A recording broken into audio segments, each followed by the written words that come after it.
तो मनुष्य देवता भी जब चक्कर में पड़ जाते थे, कोई निर्णय तक नहीं पहुंच पाते थे, तब देव अधिदेव महादेव को याद करते थे कि शंकर हमें निर्णय तक पहुंचाए, हमें निर्णय तक पहुंचाए। एक लोटा पानी, एक बेलपत्र, एक पुष्प, एक चावल का दाना व्यक्ति के निर्णय को बदल देता है। महाराज, उसका क्या भाव था, वो क्या, उसकी किस्मत में कितना दुख लिखा हुआ था, उस दुख को केवल उसका एक लोटा पानी उसको सुख की ओर ले जाता है। आप में से कितने लोग हैं जो शंकर जी को रोज जल चढ़ाते हैं? हाथ उठाइए। बहुत बढ़िया, रख लो, वापिस रख लो, बहुत बढ़िया। हर हर महादेव, धन्यवाद बहुत बहुत। और आप तो चढ़ाओ, साथ में अपनी अड़ोसन, पड़ोसन और पीछे वाली धड़ोसन, इनको भी कहो कि एक लोटा पानी शिव को चढ़ाने में कुछ घटता नहीं है। 3 दोष मिट जाते हैं। पहला वास्तु, दूसरा पितृ, तीसरा कालसर्प दोष।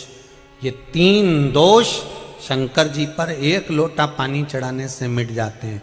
पानी मंदिर का नहीं, पानी अपने घर का लेकर जाओ। मंदिर का अगर पानी लिया है 1 लोटा, तो 1 रुपया दान पेटी में चढ़ाओ, 2 रुपया चढ़ाओ। पर अगर मंदिर का लोटा ले रहे हो, मंदिर का पानी ले रहे हो, मंदिर की बाल्टी ले रहे हो, तो हमें फ्री में पानी नहीं चढ़ाना, हमें 1 रुपया 2 रुपया दान पेटी में डालना है, ब्राह्मण देवता के हाथ में देना है। गुरुजी हमने आपकी बाल्टी ली, गुरुजी हमने ये लोटा लिया, गुरुजी हमने पानी लिया, ये ब्राह्मण देवता, ये आपका बाल्टी का, पानी का, लाइट का जो खर्चा हुआ होगा पानी भरने में, ये उसका, ये आपने जो परिश्रम करा बाल्टी भर कर रखी गुरुदेव, ये उसका। आप ब्राह्मण देवता को 2 रुपया 5 रुपया जो भी है, 1 रुपया 2 रुपया जो दान पेटी में है, अगर मंदिर का पानी प्रयोग में ले रहे हो तो वहां पहले दो, उसके बाद प्रयोग में ले, उसके बाद में। बेलपत्र और एक दुर्वा, मात्र एक बेलपत्र और एक दुर्वा। दुर्वा जानते हो ना? दूब बोलते हो कि दुर्वा बोलते हो? हाँ, दुर्वा बोलते हैं ना, हरा कलर की। एक दुर्वा और एक बेलपत्र। प्रयास करना जिंदगी में एक बार, जिन बेटा बेटी का मंगल विवाह नहीं हुआ हो और जिसको लगता है कि भगवान शादी हो तो ऐसी जगह हो जहां हमारा आदर हो, सम्मान हो, सत्कार हो, जहां लोग हमारा आदर करें, सम्मान करें, सत्कार करें, ऐसी जगह विवाह हो जहां आदर सम्मान मिले। एक दुर्वा, एक बेलपत्र, नंदीश्वर का स्पर्श कराकर, नंदी का स्पर्श कराकर, जलाधारी का स्पर्श कराकर शिवलिंग के ऊपर समर्पित कर देता है, उसको जो वर प्राप्त होता है और घर प्राप्त होता है वो अच्छा ही प्राप्त होता है। अदालत तक नहीं जाना पड़ता, तलाक तक बात नहीं पहुंचती और उसके घर में सुख और समृद्धि रहती। क्या क्या चढ़ाना है? जम के बोलो जरा। एक दुर्वा और एक बेलपत्र। बहुत आप लोगों के स्मरण में है कि नहीं हमको नहीं मालूम, पर 2 माता ऐसी है, 2 जगत जननी ऐसी है कि दुनिया का कोई भी व्यक्ति कितना भी टोना कर दे, चाहे दुनिया का कोई भी व्यक्ति कितनी भी विद्या कर दे, चाहे दुनिया का कोई भी तांत्रिक, कोई विद्या करने वाला तुम्हारे ऊपर कितनी भी विद्या कर दे, 2 देवी ऐसी है जो उस टोना को, उस विद्या को पलट देती है। और यह हम नहीं कर रहे हैं, देवी भागवत कह रही है।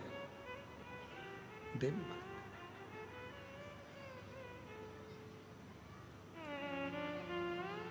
काली पुराण में भी इसका वर्णन आता है, देवी भागवत में भी इसका वर्णन आता है। 2 देवी ऐसी हैं जो कोई अपने ऊपर अगर विद्या कर रहा है और वो दो देवी का स्मरण कर लिया जाए, उन दो देवी का नाम लेकर मात्र शंकर के शिवलिंग के सामने जो अशोक सुंदरी वाली जगह होती है, वहां पर अगर इन दो देवियों का नाम लेकर अगर जल चढ़ा दिया जाए तो किसी ने अगर विद्या करी भी होती है तो पलट जाती है। कोई कितना भी बड़ा तुम्हारे लिए तंत्र मंत्र कर रहा हो, वो तुरंत पलट जाता है, एक क्षण नहीं लगता और उनका नाम लेने से ही पलट जाता है। दो देवियां, एक प्रत्यगिरा माता, एक है प्रत्यगिरी माता और दूसरी है दंतेश्वरी माता, जिसका काली पुराण में विशेष वर्णन लिखा होता है, जिसका देवी भागवत में वर्णन आता है। और महाराज प्रत्यगिरी माता का वर्णन स्वयं यहां तक, प्रत्यगिरा माता का वर्णन यहां तक अथर्व वेद में भी प्रत्यगिरी माता का वर्णन और दंतेश्वरी माता का स्मरण यहां तक अथर्व वेद में भी वर्णित किया गया प्रत्यगिरी माता का। काली पुराण में तो है, देवी भागवत में भी है। ये जो दो देवियां हैं, एक प्रत्यगिरी माता और दूसरी, जम के बोलो,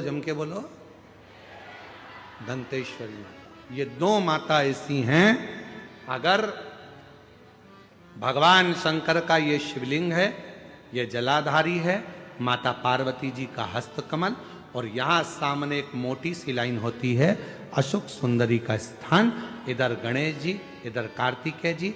जब हम दक्षिण में खड़े होकर, उत्तर में मुख कर कर यहां खड़े होकर जब हम शिवलिंग पर जल चढ़ाते हैं और अपने जल के पात्र को थोड़ा सा आगे बढ़ाकर हम इस स्थान पर, अशोक सुंदरी के स्थान पर, इस यहां खड़े होकर जल चढ़ाते समय इस स्थान पर अपने पानी के लोटे को आगे बढ़ाते हैं और जल को यहां गिराते हैं।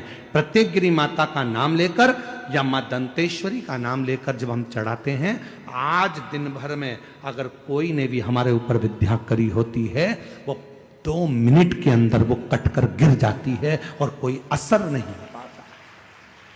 दो मां, एक मां दंतेश्वरी, एक प्रत्यगिरी। कौन है ये प्रत्यगिरी माता?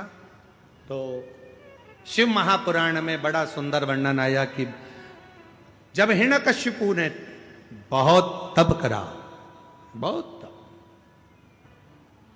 मेरा निवेदन है आस्था चैनल वालों से, कथा लाइव चल रही है, उनसे हम निवेदन करेंगे कि आपके पास में दंतेश्वरी माता का फोटो हो तो आस्था चैनल वाले अवश्य दिखाते रहें, बीच बीच में जहां कथा चल रही है।